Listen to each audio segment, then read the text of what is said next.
doing today? This is episode number 3. I want to apologize for the last one. I'm still working out how to use the computer with all the programs and the volumes, and the volume was very low in the last episode. I'll see if I can get it fixed this time. I know I need to pick up some stuff like mics and another interface, etc. So I do apologize. I'm just starting out with all this stuff and learning it. Anyway, I just played a few minutes ago the Ibanez Talman. It's an acoustic electric. This is my wife's guitar. And it's got bass, treble, master volume, on-off button goes with a battery. You can plug it in anywhere. It's a pretty nice guitar. I mean, I think we paid like $110 for it.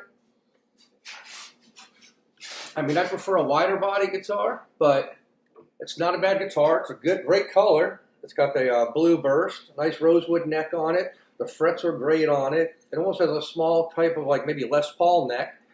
So it's kind of easy to play, especially like when you're starting out and learning. A smaller neck is always good. And you want to play something that's playable and not junk, because this way you don't get frustrated and quit. You want to have something that's kind of comfortable to play, but you can seem to be learning on. But anyway, I don't know how old this guitar is.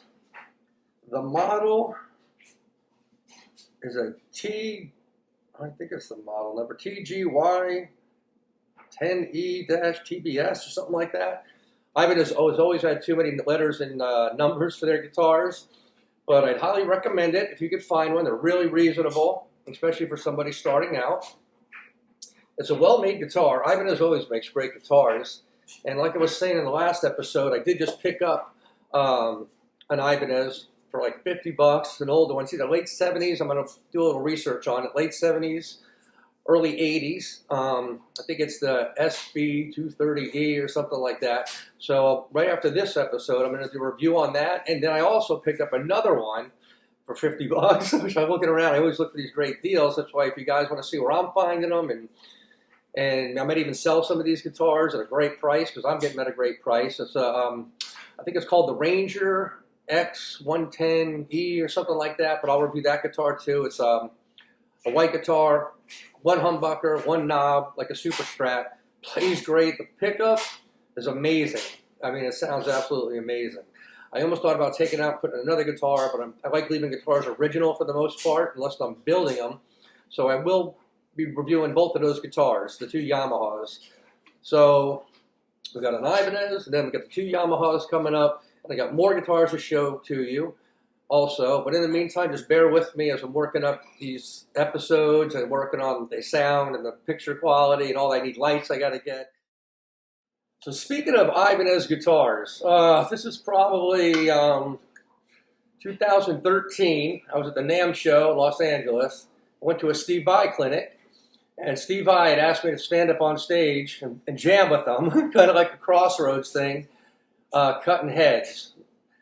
I was so nervous, to say the least, shaking in my pants. You know, I'm going to play with Steve Vai. And I'm like, what do you play when you're playing with Steve Vai? You know, I mean, he's the master, right?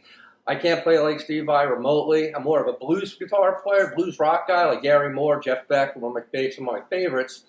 So what I did is when I got up there, he played Flow, his main guitar. I played Flow 2 with the gold hardware through another Legacy amp, basically through his backup rig. He played his main rig, and we played to like a funk, rock, click track jam for about, I don't know, 5 minutes, which is a long time when you're playing with Steve Vai, 5 minutes.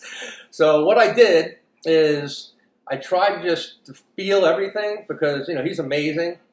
And I would just grab one note, sustain, and I just tried to feel it through my body. I played just basic blues licks with a lot of feeling.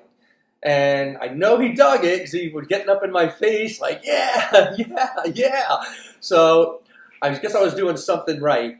And their manager even approached me after and said that she liked the way I played, and I was in a band, and maybe she was interested in hearing some stuff. So anyway, Steve Vai's a monster, man. I was so nervous. He was all over the place. That guy is, I mean, he's untouchable, basically. As far as I'm concerned, I don't even think Satriani can keep up with them as far as style, technique, and diversity.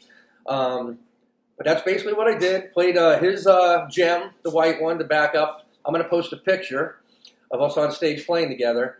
And in a situation where you have to play with another guitarist like that, and they're way out of your league, I suggest playing what you know, playing what you feel, and really try and capture the emotion.